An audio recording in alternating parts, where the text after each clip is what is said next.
অপর্ণার কথা ভাবতে ভাবতে অ্যাক্সিডেন্ট করে তোর মুখোমুখি আর্য।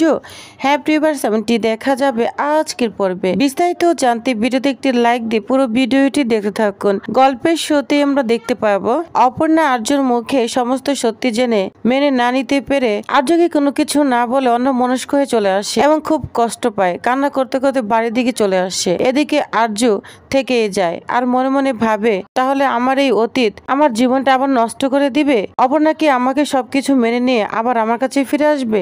এটা ভেবেই আর্য অনেক কষ্ট পেতে থাকে। এদিকে দেখা যায় অপর্ণার মা বাবা অপর্ণার জন্য খুব চিন্তা করছে। তখনই অপর্ণা চলে আসে। অপর্ণাকে দেখে অপর্ণার মা বাবা অনেক খুশি হয়। তখন তার অনেক কিছু প্রশ্ন করতে থাকে, অপর্ণা কোনো কিছুর উত্তর দেয় না। এদিকে অপর্ণার মা তাকে খাইয়ে দিচ্ছে, জোর করে খাইয়ে দিচ্ছে। অপর্ণা কিছুতেই খেতে চাচ্ছে না এবং কোনো প্রশ্নের উত্তরও যেন দিতে পারছে না। অপর্ণার বাবা বলে, কিরে মা, তুই কিছু বলছিস না কেন? কিছু কি হয়েছে? তখন মনে মনে অপর্ণা বলতে থাকে, কিছু তো অবশ্যই হয়েছে বাবা, যা আমি তোমাদেরকে বলতে পারছি না। এদিকে অপর্ণার মা তো অপর্ণাকে পেয়ে অনেক খুশি। অপর্ণার কোনো কথাই শুনছে না। অপর্ণার মনের বিরুদ্ধে সব কাজ করেই চলেছে। তখন অপর্ণার মা বলে, কিরে অপু, নতুন অফিসে গেলি, তা তো কিছুই বললি না, কি যেন মার্চ। তখন অপর্ণা বলে, হ্যাঁ, আমাদের কোম্পানি আর্য সিংহ রায় কোম্পানির সঙ্গে মার্চ হয়ে গিয়েছে। যা শুনে অপর্ণার বাবা তো অবাক হয়ে যায়। তখন অপর্ণা বলে, হ্যাঁ মা, আর্য স্যারের কোম্পানির সঙ্গে আমাদের কোম্পানি জুড়ে গিয়েছে। এখন থেকে ওই কোম্পানিতেই আবার আমাকে কাজ করতে হবে। যা শুনে অপর্ণার বাবা অবাক হয়ে যায়। বলে, অপর্ণা কি বলছিস? তখন বলে, হ্যাঁ বাবা, কিছু কিছু কাজ না আমাদের পক্ষে কোনো হাত নেই, কারণ এগুলো বড় বড় কোম্পানির মালিকগুলো করে থাকেন। তখন অপর্ণার বাবা বলে, একটা কাজ তো করতেই পারিস, তোর এই কোম্পানিতে কাজ করা লাগবে না। তখন অপর্ণার বাবা বলে, কি বলছো? আর্য স্যার থাকলে তো ভালোই হবে, আর্য স্যারের হাত অপর্ণার মাথায় থাকবে।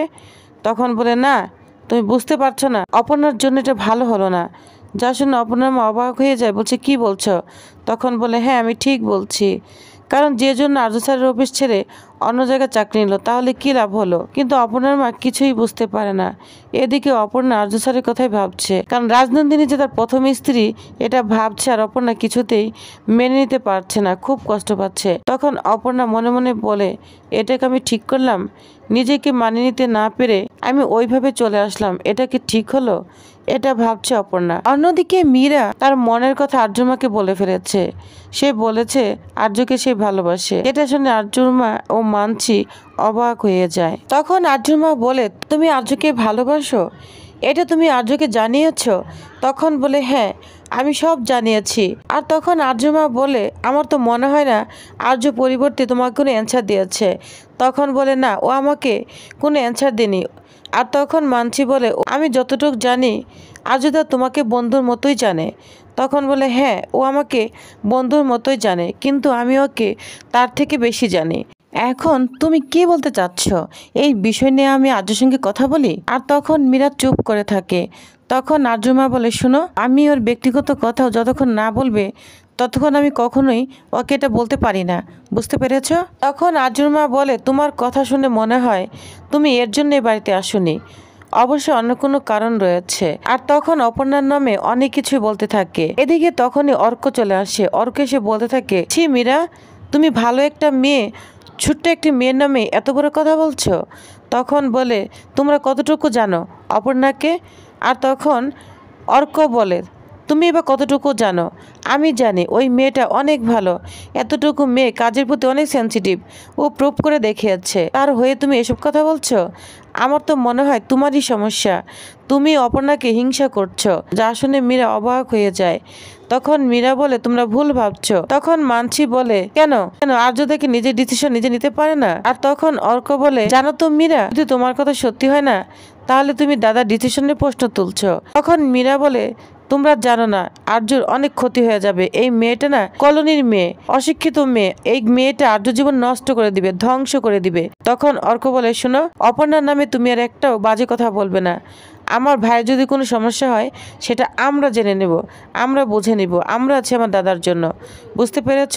অনেক অপমান করতে থাকে অর্ক আর মানছি।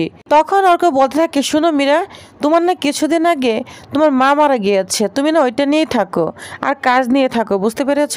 তুমি আর্যতাকে নিয়ে মাথা ঘামিও না। তো অনেক অপমানিত হয়ে মীরা ওইখান থেকে চলে যায়। আর তখন অর্ক বলে, জানো তো মানছি, ওর মা মারা গিয়েছে, এজন্য হয়তো ওর মাথাটা একদম গুলিয়ে গিয়েছে। ও কি বলছে ও নিজেই বুঝতে পারছে না। তখন মনে মনে মানছি বলছে, মীরাকে খুব স্মার্ট ভাবতাম, কিন্তু এতটা বোকামি করে গেল। ওর কথা শুনে মনে হয় ওই কি তাহলে আর্যদার জন্য ঠিক ছিল নাকি অপর্ণা, এটা নিয়ে ভাবতে থাকে। আর এদিকে আর্যর মা ভাবছে, মীরার মতো মেয়ে এরকম ভাবে কথা বলবে কখনোই কল্পনা করতে পারিনি। বুঝতে পারছি ও আর্যকে নিয়ে একটা ইনসিকিউরিটির মধ্যে রয়েছে। তাহলে আচ্ছা, ওর কথাই যদি সত্যি হয়, আচ্ছা যাই হোক, তাহলে অর্ক এখন কোথায় আছে? আমি কি একটা ফোন করব? আর তখনই আর্যর মা আর্যকে ফোন করতে থাকে, কিন্তু ফোন কিছুতেই লাগছে না। তখন চিন্তায় পড়ে যায় আর্যর মা, বলছে তাহলে ফোন ধরছে না কেন, কোথায় আছে আর্য? এদিকে অপর্ণাকে তার মা বাবা একটার পর একটা কথা বলেই চলেছে। তখন অপর্ণার বাবা অপর্ণাকে বলে, হ্যাঁ আমি বুঝতে পেরেছি, ওই অফিসে না তোরা চাকরি করার কোনো দরকার নেই। তখন অপর্ণা বলে, বাবা বললেই তো আর হয় না, আমি এভাবে চাকরি ছাড়তে পারি না, আর তাছাড়া আমি জানতাম না এইসব ঘটনা ঘটেছে। তখন অপর্ণার বাবা বলে, এখন তো জেনেছিস, এখন ছেড়ে দিবি। এটা নিয়ে বাবা এবং মেয়ে বলে তর্ক হতে থাকে, কিন্তু অপর্ণার বাবা অপর্ণার কথা কিছুতেই শুনছে না। তখন বলে, দাঁড়াও বাবা, তাহলে তো তোমাকে আর কথা বলার কোনো মূল্যই নেই। তুমি যখন আমার কোনো কথা শুনবেই না, তাহলে আর কথা বলে কি লাভ? এটা বলে অপর্ণা ওইখান থেকে চলে যায়। তখনই দেখা যায় ওইখানে মীরা ম্যাডাম চলে আসে। মীরাকে দেখে তো অপর্ণা অবাক হয়ে যায়। তখন বলে, ম্যাডাম আপনি এ সময় আমাদের বাড়িতে? আর তখন বলে, হ্যাঁ অপর্ণা, তোমরা আমাকে দেখে হতে ঘাবড়ে গিয়েছো যে আমি তোমাকে কিছু কথা বলতে এসেছি। না না, আজকে আমি তোমাকে কিচ্ছু বলতে আসিনি। জানো তো অপর্ণা, যোকে না কোথাও খুঁজে পাচ্ছি না, তুমি কি জানো কিছু?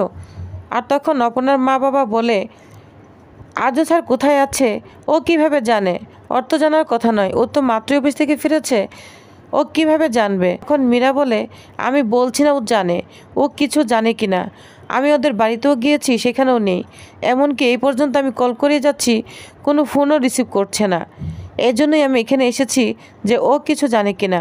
তখন অপর্ণা বলে, না ম্যাম, আমি কিছুই জানি না। তখন অপর্ণা খুব চিন্তায় পড়ে যায়, আর্যকে ফোন করার চেষ্টা করে, কিন্তু আর্যর কল কিছুতেই ধরছে না। আর মনে মনে বলতে থাকে, আমি ওইভাবে চলে এসে কি ভুল করলাম? তখন মীরা বলে, ঠিক আছে ঠিক আছে অপর্ণা, আমি চলে যাচ্ছি। যদি স্যারের কোনো খবর জানো তাহলে অবশ্যই আমাকে জানিও, ঠিক আছে? এটা বলে চলে যায়। এদিকে অপর্ণার বাবা খুব রাগ করতে থাকে, বলছে দেখেছ আমি কেন রাজি হচ্ছি না ওই অফিসে ও চাকরি করুক। ওই অফিসে চাকরি করতে গেলে না এরকম একটার পর একটা ঝামেলা লেগেই থাকবে। আর তখন অপর্ণা তার মা বাবার কথা কোনো কানে না দিয়ে আর্যর কথাই চিন্তা করছে। এদিকে অর্ক, মানছি এবং আর্যর মা তিনজনে খেতে বসেছে, কিন্তু আর্যর মা কিছুতেই খেতে পারছে না। আর্যর জন্য চিন্তা করছে, বলছে কি হলো, ও তো আমার ফোনটাও রিসিভ করছে না। তখন মানছি বলে, কি ব্যাপার মাদার ইন ল, আপনি খাচ্ছেন না কেন? তখন অর্ক বলে, মা তুমি কি দাদার জন্য চিন্তা করছো? তখন বলে, হ্যাঁ, জানো তো এরকম না কখনই হয়নি, ফোনটা আনরিচেবল বলছে। অন্ততপক্ষে ফোনটা রিসিভ করে আমাকে বলে দেয় যে মা আমি হয়তো পরে আসব। যাই হোক, এরকম কখনোই হয়নি। তখন মানসি বলে, এরকম হয়নি বলে কখনো হবে না, এটা তো বলা যায় না। আর তখন অর্ক বলে, ঠিক আছে আমি দাদাকে খুঁজে বের করব, আমি অফিসে যাচ্ছি।